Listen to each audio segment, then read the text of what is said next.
Assalamualaikum warahmatullahi wabarakatuh. Teman-teman, ini kita punya laptop HP ya, HP 14. Nah, nanti serinya kita lihat sama-sama di BIOS saja. Jadi ini kita mau install ulang ke Windows 10 dan flashdisk sudah saya colok ya, GPT. Nah, kita langsung saja, saya colok cas dulu sebentar ini.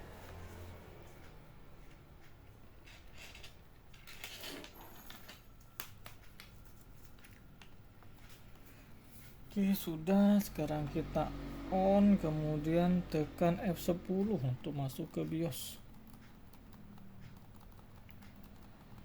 Untuk HP compact tekannya F10 ya. Oke, sekarang kita lihat bareng-bareng. Jam sekarang ini 12.41 dini hari, benar. Tanggal 14 April 2024 ya, benar, masih dalam suasana lebaran hari ke berapa ini? Kelima, keempat atau kelima. Oke, jadi untuk tipenya laptop HP 14 strap CM0XXX ya. Kalau mau lihat serinya ada di belakang body, ada tulisan model berapa. Kemudian untuk prosesornya AMD A4 9125 Radeon R3. Kemudian RAM-nya 8, aslinya 4 ya, ini sudah ditambah menjadi 8. Kemudian dia ini pakainya SATA. Jadi di video sebelumnya itu sudah ada saya bongkar ya, dilihat dulu video sebelumnya. Yang saya kira hadis ternyata dianya pakainya M2. Nah, dia pakainya M2, jadi 128 kalau tidak salah ini, atau 256 seperti itulah. Di sini tidak terbaca. Oke, untuk bagian sini tidak ada yang perlu diutak-atik ya, di bagian main ini tidak perlu diutak-atik. Jadi ini hanya informasi saja. Kalaupun harus mau diutak-atik, ini tanggal saja. Tanggal sama jam ini silahkan disesuaikan dengan jam saat install itu, atau saat kapan ya mau diinstalnya. Oke, kemudian kita masuk ke menu security. Di sini security-nya pun tidak ada yang mau saya utak-atik ya, dibiarkan saja. TPM-nya enable, device enable, clear TPM di no, jadi ini tidak ada yang perlu diutak-atik. Kemudian ke configuration-nya ini juga tidak perlu diutak-atik. Kebetulan kelihatan ya. Jadi saya lihat di forum di Facebook tadi hari ini ada yang tanya cara mengaktifkan virtualization technology di laptop Lenovo, kalau saya tidak salah ya G berapa. Nah, jadi biasanya memang virtualization technology itu di menu configuration ini biasanya yang mengaktifkan ini salah satunya beberapa fungsinya. Pertama, mau pakai software virtual seperti VMware atau VirtualBox ya, VMware atau VirtualBox, itu satu. Yang kedua, ini mau pakai emulator lah. Kalau pakai emulator Android itu sebaiknya di on saja, di enable, jadi dia nanti performanya dia lebih mantap ya. Dan kalau untuk emulator tertentu dari awal, nanti waktu kita baru buka dia langsung minta ini di on kan. Kebetulan di sini jadi saya on kan, saya enable tapi untuk keperluan install ulang ini tidak usah diutak-atik, tidak masalah. Tapi kalau mau sekalian ya tidak apa-apa ya. Ini saja virtualization technology, yang lainnya tidak usah diutak-atik. Kemudian kita ke menu boot. Sekarang kita ke menu boot. Jadi saya informasikan dulu. Untuk menu bootnya ini ada tulisan seperti ini, ada yang terkunci, ada yang tidak. Secure bootnya posisinya disable. Oke, jadi seperti ini. Kalau menu bootnya ini USB bootnya harus enable ya, karena kita installnya pakai USB, pakai flash disk. Kalau disable nanti tidak bisa. Nah, kemudian network bootnya itu disable saja. Kalau di enable tidak apa-apa kalau mau installnya lewat jaringan. Nah, kemudian legacy supportnya di enable. Kenapa di enable? Jadi kalau mau pakai GPT atau MBR bisa ini enable. Kalau ini saya disable, maka yang di sini nanti biasanya dianya kondisinya mati, abu-abu seperti ini ya. Kita coba. Bentar, mana tadi? Ini. Saya coba disable. yes. Nah, dianya langsung abu, langsung tidak bisa diganti ya, seperti mati itu. Kemudian secure bootnya pun langsung nyala. Nah, ini saya mau enablekan lagi saja. Nah, jadi bisa ya. Kemudian secure bootnya juga langsung disable. Oke, jadi ini tidak perlu diutak-atik lagi. Nah, kemudian di sini, karena kita mau installnya pakai flash disk, kebetulan flash disk ini GPT, tapi saya belum cek ini harddisknya GPT atau MBR. Maka karena flash disknya ini kita install flash disk, maka yang di bagian sini kebetulan saya pakainya GPT, terutama di UEFI ini, maka ini harus dinaikkan ya. Untuk naikannya itu pencet F5 atau F6 ternyata pakai F6. Jadi dia naik. Di sini tidak usah diganti, tidak masalah karena saya pakainya GPT, flash disk saya GPT. Harddisk di dalam ini M2 nya saya belum tahu di set GPT atau MBR. Untuk jaga-jaga daripada bolak-balik, nanti kita ini juga dinaikkan ya, F6 lagi. Jadi USB ini baik di boot di UEFI ataupun legacy di atas saja ya, semuanya di bagian atas. Nih USB ya, padahal ini UEFI, ini legacy, tetap di bagian atas, tidak usah di bagian nomor 2, nomor 3 dan selanjutnya, tidak perlu. Oke, setelah kita oke semua ini, saya ulangin lagi yang diubahannya di main tadi, bagian tanggal tadi ya. Ini tidak usah, di boot optionnya ini bagian sini saja diubah. Oke, sekarang kita F10. Kalau harddisk dia juga ini GPT, maka ini installnya akan langsung berjalan. Sedangkan kalau harddisknya ini data MBR, maka dia tidak bisa nanti minta Windows, kita harus buat ulang ya. Saya buat ulang yang MBR karena saya buat ulangnya tadi saya buatnya ini yang GPT. Tuh, dia tidak mau masuk tuh. Nanti kita cek dulu. Sebentar. Kita cek.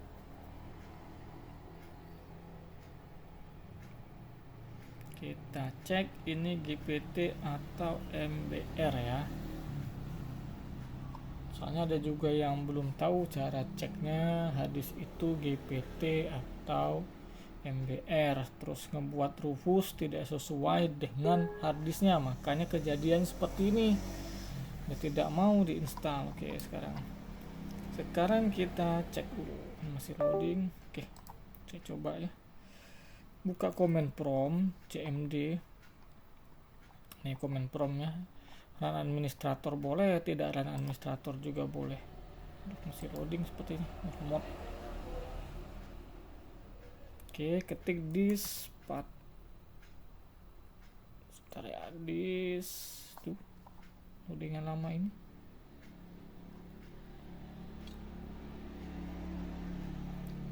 Mana? Boleh. Tidak berjalan. Lagi loading lama. Ini juga M2-nya sudah drop ya. Kesehatannya hanya berapa? Saya lupa, 94%. Saya ulang ya. Disk-path ya, semoga terbaca ya, DISK-PART, kemudian kita enter DS.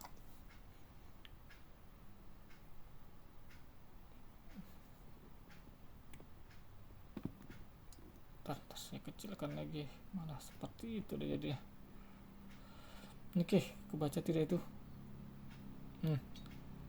Oke, habis disk-path tadi dia sudah masuk ke disk-path, kita tulisnya list spasi disk, list spasi disk, enter. Oke. Nah, di sini yang terbaca, flash disk saya ternyata masalah tadi tidak terbaca ya. Oke, saya jelaskan dulu. Jadi di sini ada disk 0. Seharusnya di sini ada disk 1 juga, yaitu disk saya. Dalam artian bisa hard disk internal, eksternal ataupun flash disk. Jadi ternyata tidak mau masuk tadi, ternyata flash disk saya tidak terbaca. Ini flash disk saya. Saya cabut dulu. Saya pasang lagi. Oke. Sekarang saya coba list disk lagi ya, coba mau tidak dia. Nah, sudah terbaca 2 ya. Oke, saya jelaskan dulu sedikit. Jadi untuk ngelihat flash disknya, hard disk di dalamnya ini GPT atau MBR, maka perintahnya tadi diskpart. Kemudian setelah muncul diskpart ini, kita list disk dan akan muncul hard disk atau flash disk yang sedang tercolok ke laptop. Nah, jadi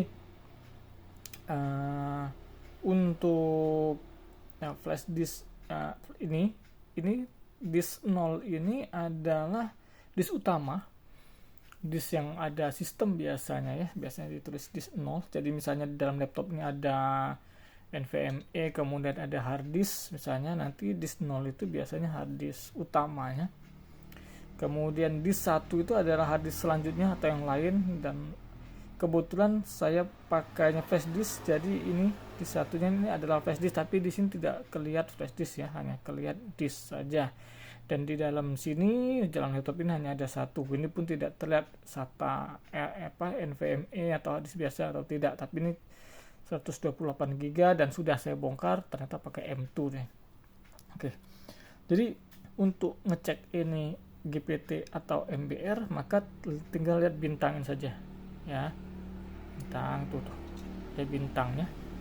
Kalau ada bintang ini artinya dia GPT. Maka kalau mau install ulang di Rufus itu buatlah yang GPT juga.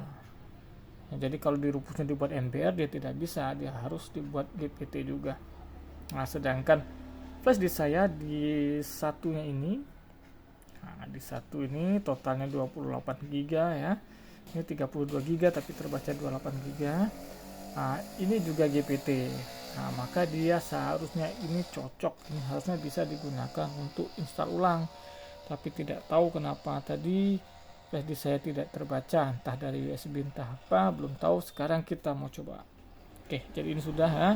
Jadi untuk ngeceknya saya ulangi, buka CMD, kemudian diskpart, kemudian list disk, lihat ada bintang atau tidak. Kalau ada bintang GPT, kalau tidak ada bintang itu MBR. Oke, sekarang saya restart lagi. Kita tunggu dulu. Masuk ke, kalau mau cara cepat itu pencet escape saja. Tadi kan BIOSnya sudah kita atur ya. Jadi saya tidak atur lagi. Pencet escape, kemudian pencet F9. Cara ini adalah cara yang dimana kita sudah yakin BIOSnya tidak perlu diutak-atik lagi. Kalau masih mau utak-atik BIOS, ya mending pakai F10 dulu ya. Ini kita enter langsung. Ini berjalan, ini baru terbaca. Saya kira tadi saya itu salah format harddisknya, ternyata bukan ya, flash disk saya tidak terbaca tadi, baru kelihatan di diskpart tadi. Oke teman-teman, yang lagi install seperti biasa saja, installnya tidak ada beda, hanya perbedaan di BIOS saja. Oke. Kemudian pilih yang English ya, saya taunya English saja. Ini ganti yang tengah saja seperti biasa. Indonesia pilihnya, kemudian next, install now. Ini hanya mau buat drive C saja, tidak ada. Yang sudah lihat videonya untuk dalemannya ini saya tidak rekomendasi sekali ya, sepertinya laptop ini. Fitur upgrade-nya sangat terbatas, khususnya masalah harddisknya itu. Tapi kalau hanya untuk penggunaan biasa saja dan tidak perlu simpan data banyak-banyak, tidak masalah ya. Tapi kalau mau simpan data banyak, secara pribadi saya kurang rekomendasi tipe ini, karena kalau mau upgrade-nya kita tidak bisa tambah, jadi hanya langsung ganti saja M2 nya. Mungkin saya hapus semua.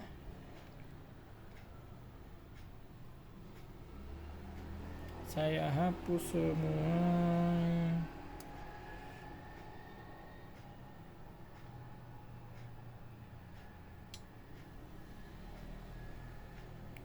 Oke, saya new, saya apply langsung saja.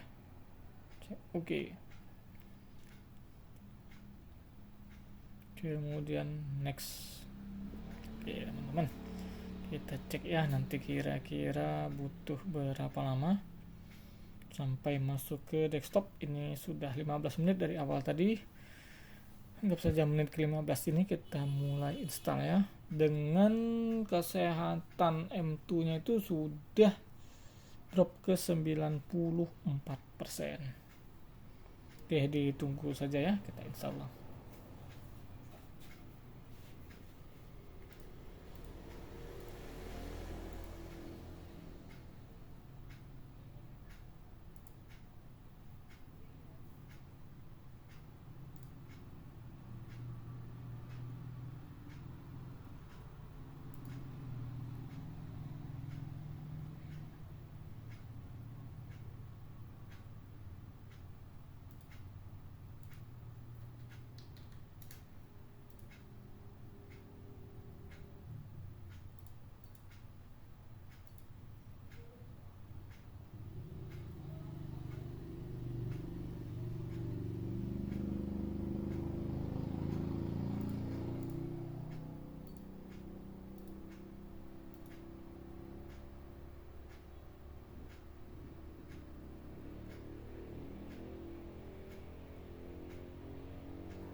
Oke, kalau dia habis install tadi dan restart kemudian masuk ke sini, kita close saja di mana ini? Yes. Nah, ini masuk ke BIOS lagi, tekan F10 ya. Untuk semua laptop ya, kalau sudah selesai install restart dan seperti tadi masuk ke BIOS lagi, maka di bagian boot option ini USB flash disknya ini baru kita turunkan. Jangan di atas nomor 2 boleh, nomor 3 boleh. Jadi yang ini OS boot manajernya saya naikkan saja, dan yang sini notebook hard disk saya naikkan ya. Jadi USB flash disknya ada di nomor 2. Oke, jadi jangan di nomor 1 lagi. T10 lagi. Nah, biar nanti dia installnya dia lanjut ya, lanjut. Jadi tidak apa namanya, tidak ulang lagi. Tunggu lagi sebentar.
Oke, lanjut lagi, pilih yang Indonesia.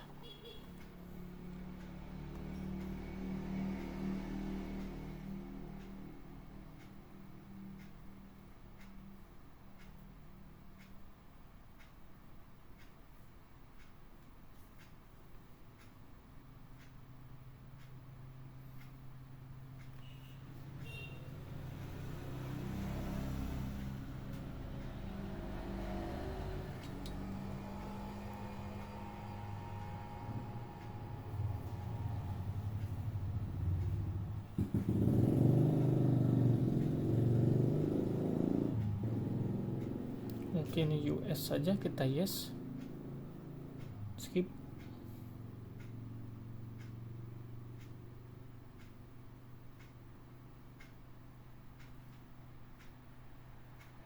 I don't have ini ya, I don't have. Ini continue with limit setup. Nah, habis ini restart lagi biasanya. Habis restart nanti kita pilih yang I don't have lagi sama continue with limit setup.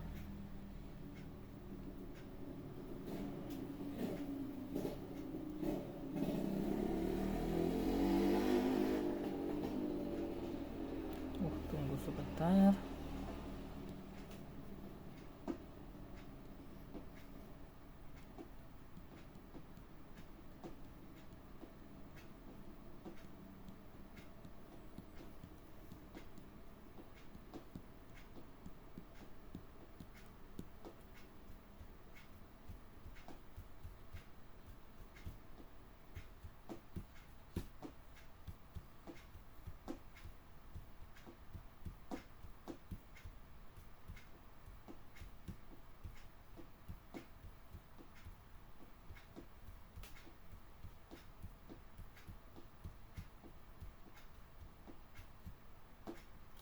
Nah, I don't have lagi.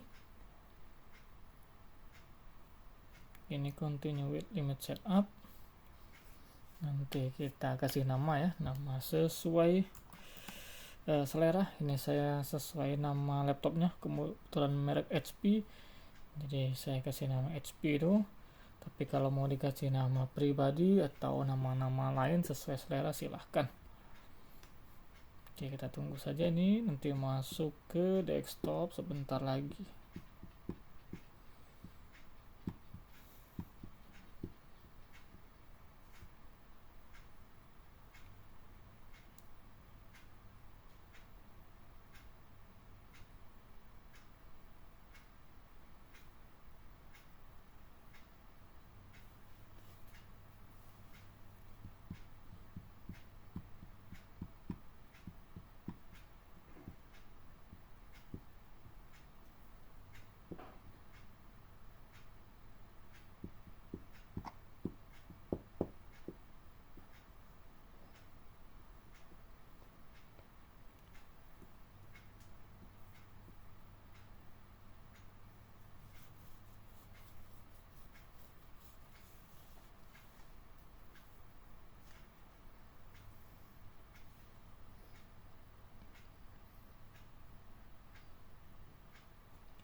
Oke, sudah masuk ya, sudah masuk ke desktop. Butuh sekitar 20 menit ternyata.